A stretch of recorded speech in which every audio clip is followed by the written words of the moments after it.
Claire found the photograph on a Tuesday afternoon. She was not looking for it. She was looking for her mother's insurance papers, the ones the doctor's office needed before the follow-up appointment on Thursday.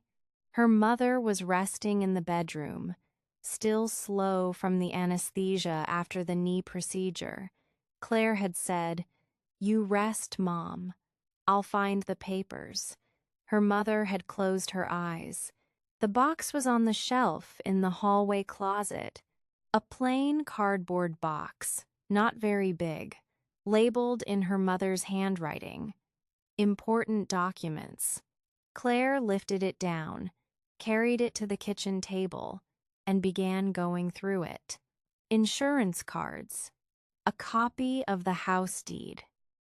Her mother's birth certificate, soft at the folds from being opened many times.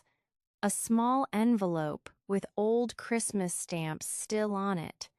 And then, near the bottom, a photograph, black and white, small, bent at one corner, the way old photographs get when they have been moved many times over many years.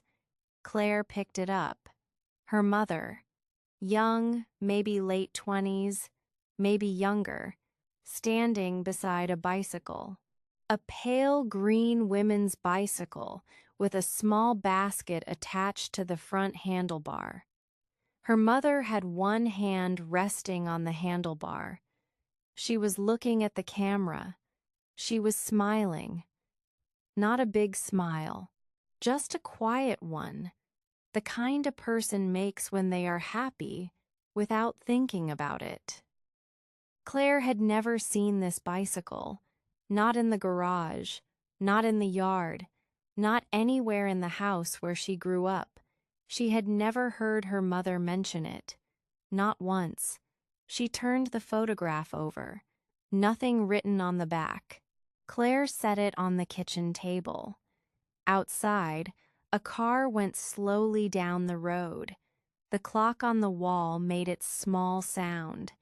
The kitchen was very still. She did not know why. She could not stop looking at it. Her full name was Claire Hadley, 34 years old.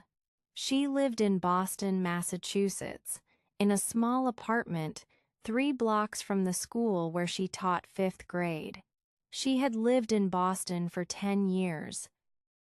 She liked her life there, liked her students, liked her small apartment, liked the way the city looked in early morning before everything got loud. She called her mother about once every 2 weeks, Sunday evenings usually.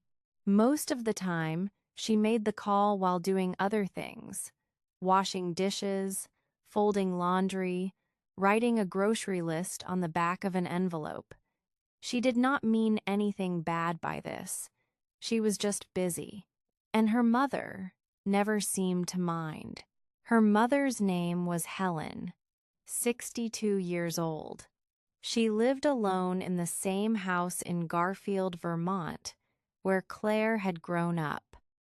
Garfield was a small town, 1 main street, 1 grocery store, 1 church with a white steeple that Claire could see from her old bedroom window. Helen had worked at Brower's clothing factory on the edge of town for 28 years, sewing collars and cuffs on women's jackets. She retired 4 years ago. Now she spent her days in the garden, at church on Sundays, and at the Thursday afternoon knitting group at the town library. When Claire called, her mother asked, "Did you eat enough today?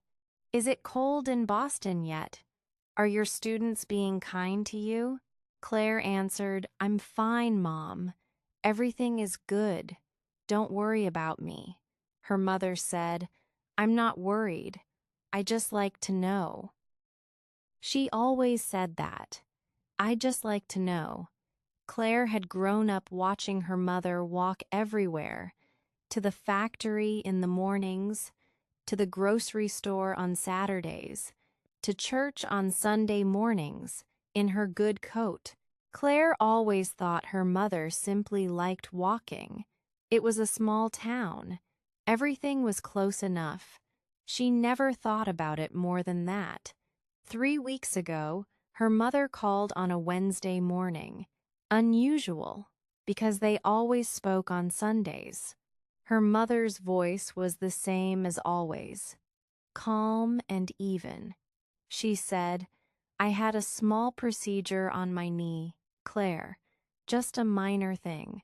The doctor says I should not walk much for a few weeks. I wanted to let you know." Claire stopped what she was doing. She said, "Mom, when did this happen? Why didn't you call sooner?" Her mother said, "It was not serious enough to call sooner. I'm fine." Claire drove to Vermont the next morning, but she remembered the bicycle from a long time ago. She would have been 5, maybe 6 years old, very young. Young enough that her memories from that time came back in pieces, a color here, a sound there, the feeling of something without the full picture. She remembered standing at the front window of their house in the early mornings and watching her mother leave for work. Her mother in her work clothes, dark pants, a plain blouse, her hair pinned back, and the bicycle, pale green, with a small basket on the front handlebar.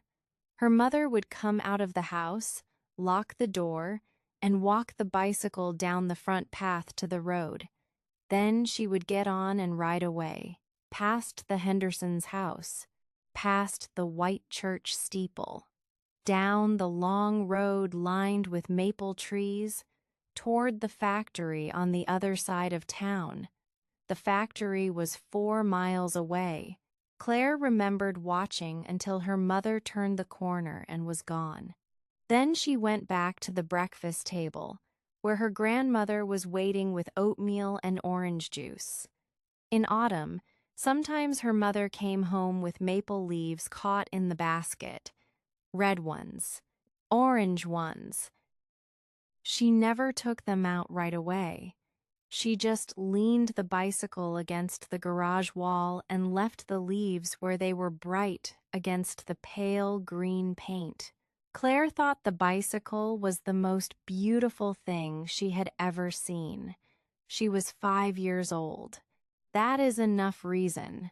Then 1 year she was in 2nd grade, so she would have been 7. The bicycle was not there anymore.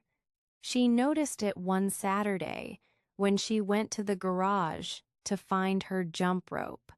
The wall where the bicycle used to lean was empty.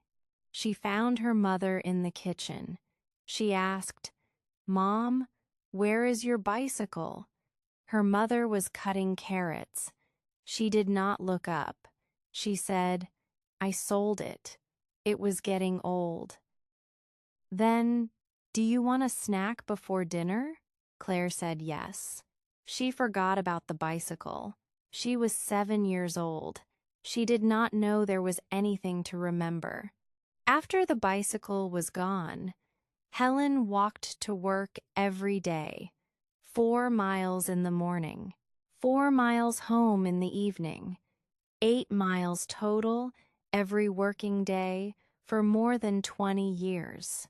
She left the house at 5:45 to arrive at the factory by 7.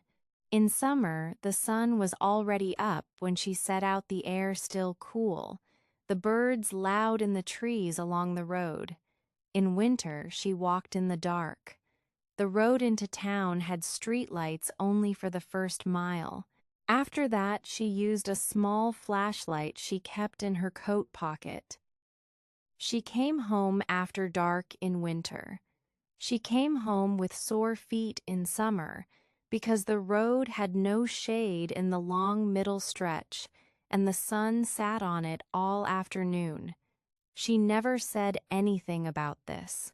She packed her lunch the night before, a sandwich, an apple, a small thermos of coffee. She set her alarm for 5:15. She got up, dressed quietly so she would not wake Claire, made her lunch, and walked out the door. Agnes, who had worked beside Helen at the factory for 16 years, saw Helen arriving on foot, one rainy November morning coat wet through, shoes soaked, carrying her lunch bag. Agnes said, "Helen, I drive right past your road every morning. Let me give you a lift."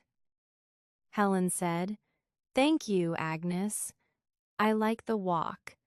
Agnes drove her that morning anyway, because Helen's coat was dripping on the factory floor.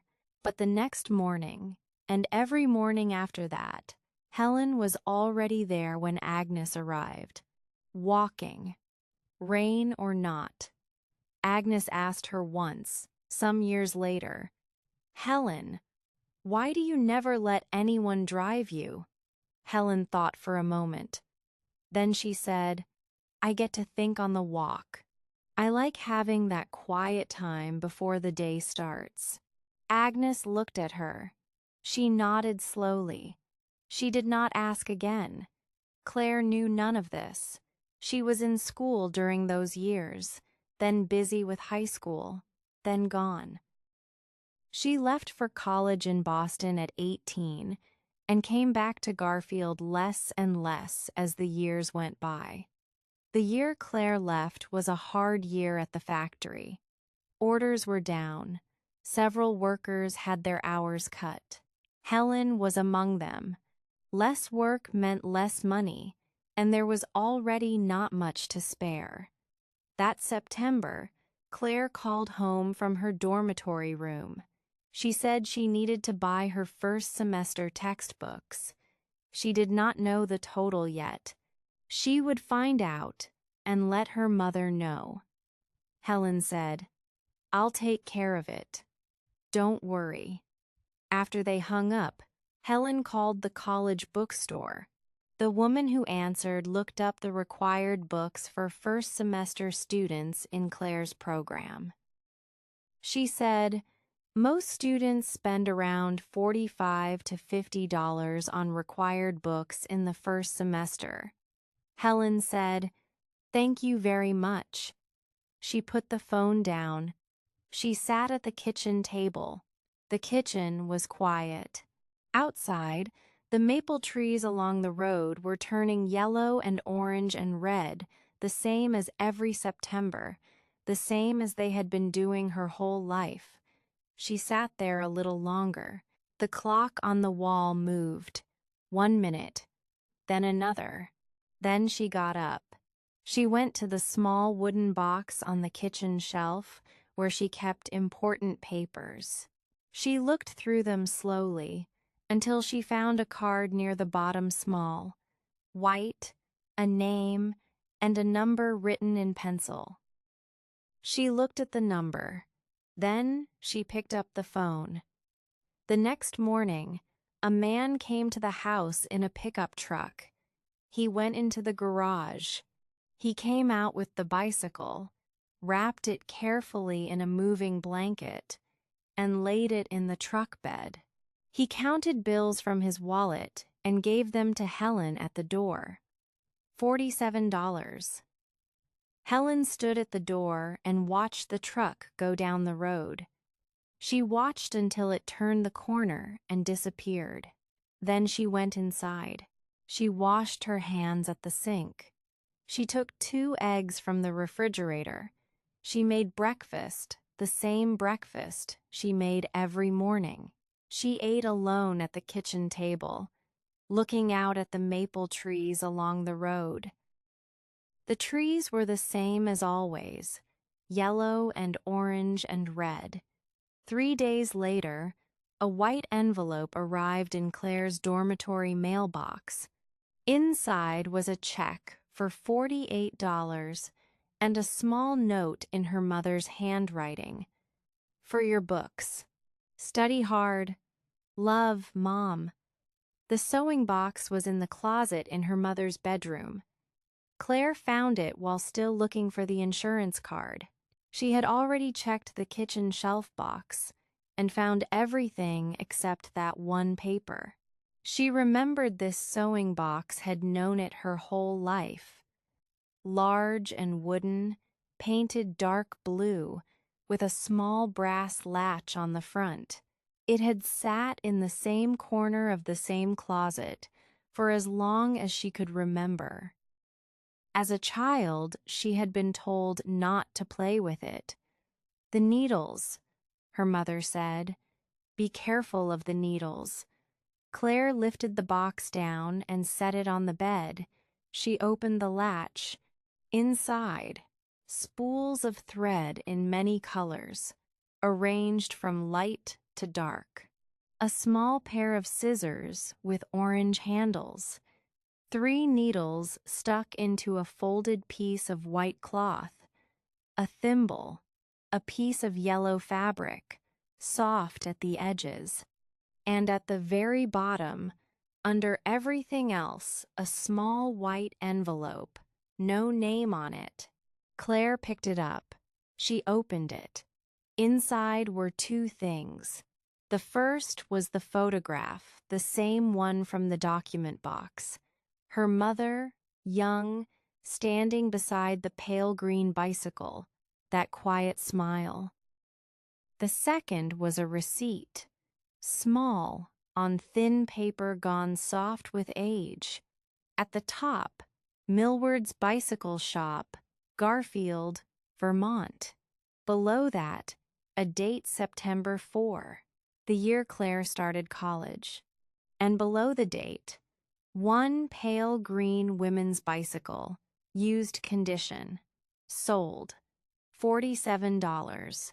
At the bottom, in the space for the seller's signature, her mother's handwriting, small and careful, the same as always. The same hand that had written on every birthday card Claire ever received. The same hand that had written, "For your books, study hard.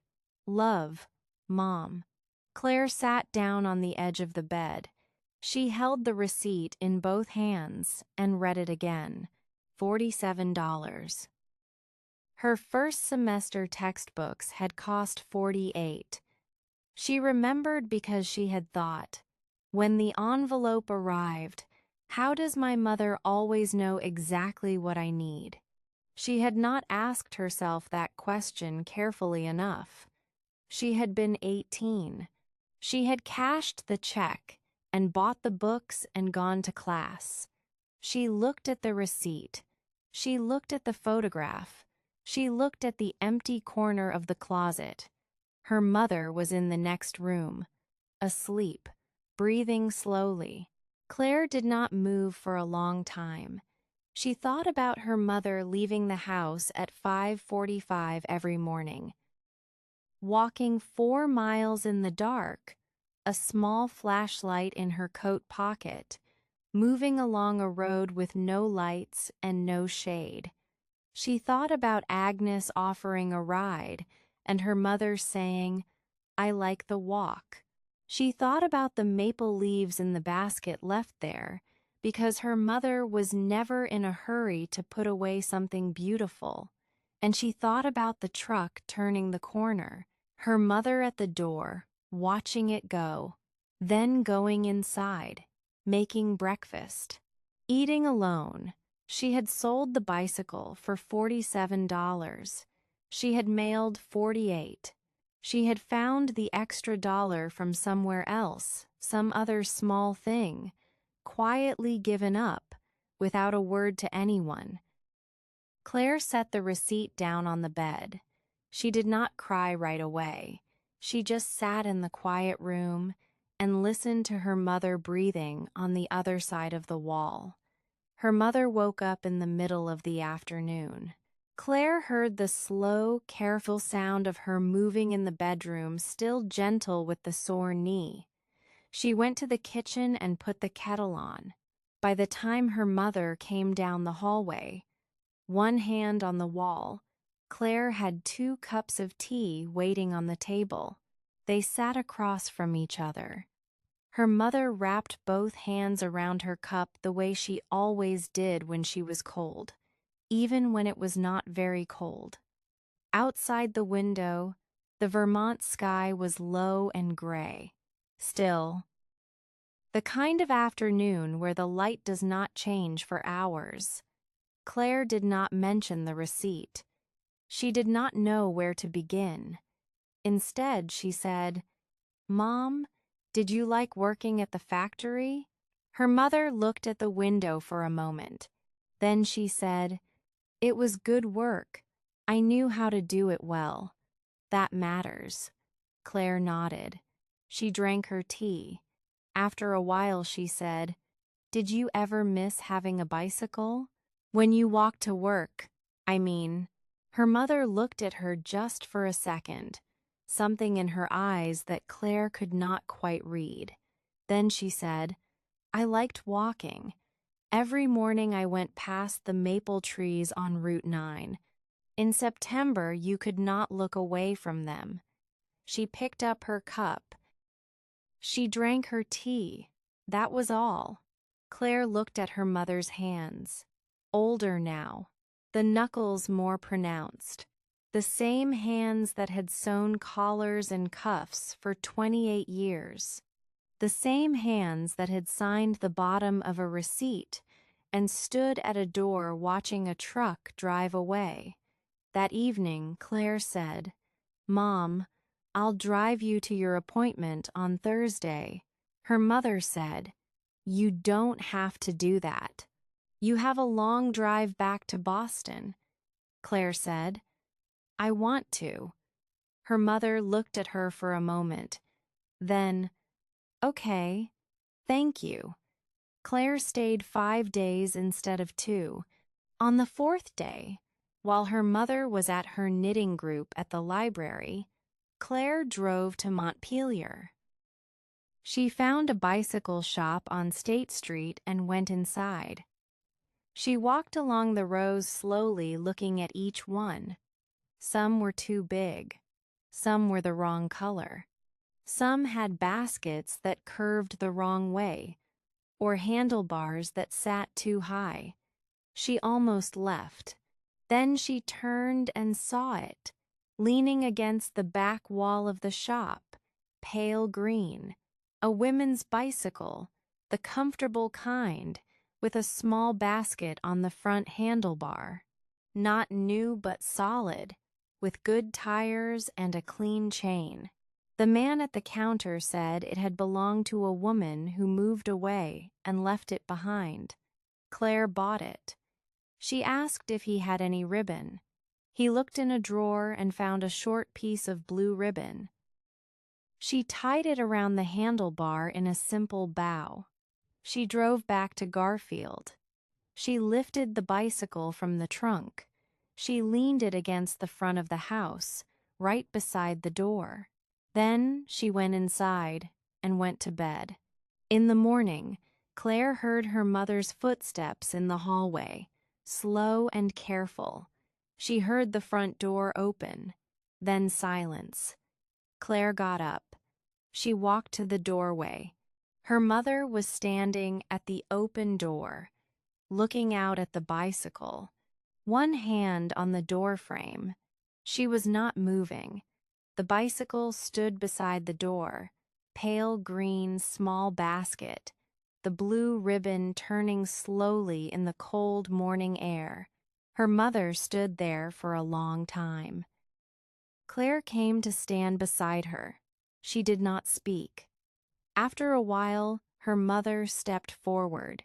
She reached out and put her hand on the handlebar. She did not grip, it just rested her hand there, lightly, the way she had rested her hand in the old photograph, young and unworried, in some September, a very long time ago. Claire put her arm around her mother's shoulder. They stood together at the door. The morning was cold and quiet. The maple trees at the end of the road still had a few orange leaves holding on. The air around me smelled like cold ground and dry leaves and the beginning of winter. Her mother did not ask where the bicycle had come from. She did not say thank you. She just stood there with her hand on the handlebar and looked at it. Some things do not need words. They just need someone to stand next to you while you feel them. Maybe there is someone in your life who gave something up for you and never said a word. You may never know everything they did, but you still have time to stand beside them. She did not give me the bicycle. She gave me the road it would have taken her. The bicycle was pale green. It had a small basket in front, and it was finally home.